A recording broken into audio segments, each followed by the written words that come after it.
Olha, estamos de volta para falar agora sobre as reações orgânicas, ok? Vamos fazer um esqueminha para você das reações? Olha só, eu posso classificar as reações orgânicas em adições, substituições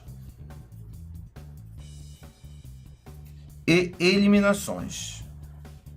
São os casos gerais de reações orgânicas, ok? Bem, a adição é a mesma síntese, é aquela reação onde você tem dois reagentes formando um produto. Você tem a união dos reagentes para formar um produto. A substituição, você tem uma troca. É um caso parecido com a reação de dupla troca que você tem lá na química inorgânica, ok? E a eliminação é aquela reação onde uma substância orgânica ela acaba formando, decompondo, sofrendo uma quebra na sua estrutura, uma decomposição, originando novas substâncias. Seria o inverso da adição. Ou seja, síntese ou adição, união dos reagentes para formar um produto. Substituição, quando eu tenho troca de átomos entre os reagentes. Uma reação de dupla troca. Nesse caso aqui, certo? E eliminações são reações onde a molécula orgânica, você tem que tomar como referência sempre a molécula orgânica, ela perde uma parte de seus átomos. Muito bem. As adições são reações que você observa normalmente onde? Nas moléculas que têm cadeia insaturada, moléculas que têm dupla, moléculas que têm tripla. As adições também são observadas na carbonila de aldeídos e cetonas. As adições também são observadas no grupo ciano, na função nitrila. E veja só, ela também pode ser observada em moléculas saturadas, anéis saturados, que tenham 3 ou 4 carbonos devido a um problema de tensão angular. Então é basicamente isso aqui, ó. Onde é que eu vou encontrar as adições?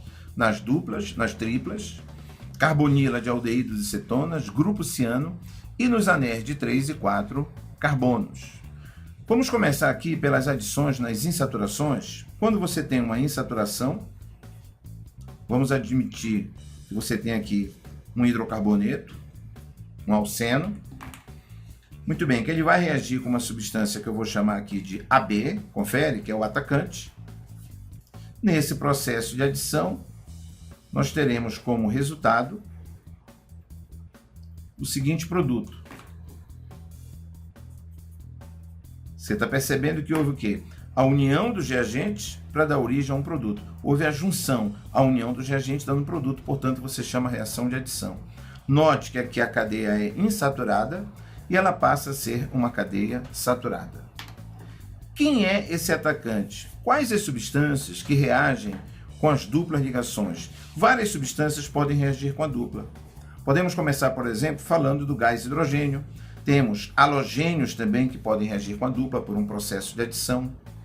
Também reagem por adição substâncias que se comportam como ácidos de arrênios, certo?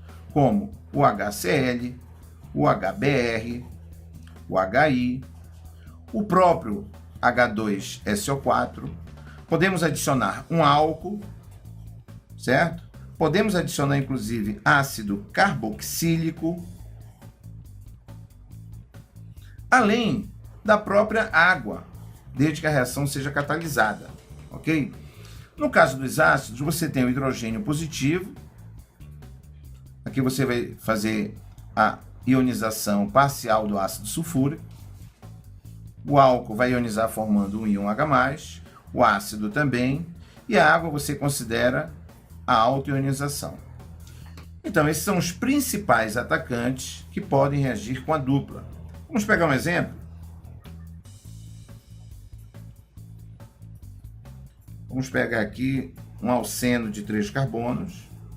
Vamos colocar como exemplo o HBr em condições diferentes.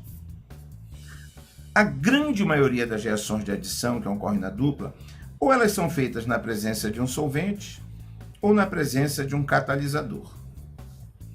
Raramente você faz adições na dupla por processo de cisão homolítica. Mas existe esse caso aqui bem conhecido, ó, o caso do HBr, que ele pode reagir sobre a ação de peróxido. Quando o HBr reage por ação de peróxido, você tem a chamada cisão homolítica do ácido. Quando ele reage na presença de catalisador, você tem a chamada cisão heterolítica. Muito bem, aqui ela vai obedecer uma regrinha chamada regra de Markovnikov. Na adição de ácidos na dupla, qualquer ácido desse aqui, certo? Nós consideramos todos como ácidos, na adição de água. Na dupla, o hidrogênio reage preferencialmente com o carbono mais hidrogenado. Ora, se o hidrogênio é positivo e vem para o carbono mais hidrogenado, este deve ter carga negativa, ou seja, esse par de elétrons se desloca preferencialmente para o carbono mais hidrogenado, deixando este aqui positivo. Então, de forma simplificada, resumida, eu posso chegar neste resultado, prevendo este produto. Bem, HBr sobre ação de peróxido, esse experimento foi conduzido por um outro químico, não foi por Markovnikov, e sim por Karrasch. O que ele conseguiu comprovar? Que se você tiver peróxido no meio, esse peróxido provoca homólise, e nesse caso, o hidrogênio vai para o carbono menos hidrogenado, contrariando a regra de Markovnikov. Essa reação ficou, portanto, conhecida como uma reação anti-Markovnikov. Gente, por enquanto é só. Um abraço, depois a gente volta a falar das adições.